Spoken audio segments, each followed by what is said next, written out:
Well, nearly 120,000 Americans have sadly died from COVID-19, leaving their loved ones grieving. The organization 700 AD is right here in Houston helping people cope with their losses. And I spoke with the founder, Nicole Bird. Nicole, studies show that 2.5 million people die every year, and each of those people leave behind 5 grieving people. So can you start off by explaining what grief is? Because a lot of people think it's just depression.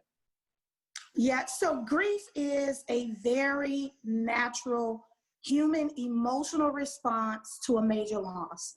Bottom line, people are grieving. The world is grieving right now from life as they know it. You know, I always hear about the 5 stages of grief. Can you explain what those are and what exactly it means to go through those stages?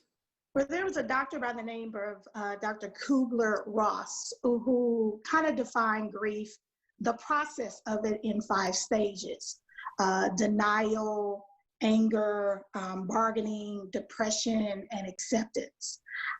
Now, it's not in any order, but people experience parts of the stages. Some people don't experience a part of the stage. We find that grief is very unique to each individual person. So what's the typical amount of time someone should grieve for? Because I've heard people insensitively say, shouldn't you be over that? Isn't it time to move on? Well, there's no timetable on grief. And usually when people ask that question, they don't have the emotional support or the community support around them of people who have 2 things: capacity to understand your grief journey and the compassion to understand your grief journey. So you need to surround yourself with people who will create a safe haven, if you will, while you're expressing the emotions that you're having from your grief process. So how do you pull yourself out of that situation when you keep having these triggers go off in your life that keep making you remember the person, go back into the depression, think, I wish they were here, and things like that?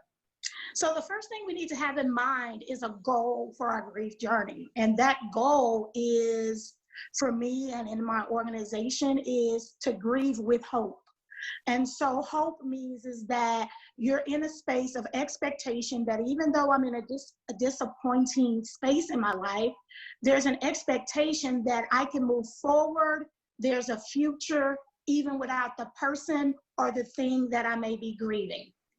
So for those people out there that need help or want help, what do you recommend?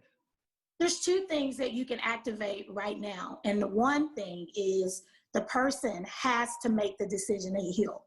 And making a decision to heal, you need a corresponding action, which means I'm going to actively participate in my healing and recovery. And then the second thing you're going to do is allow those that love you to support you.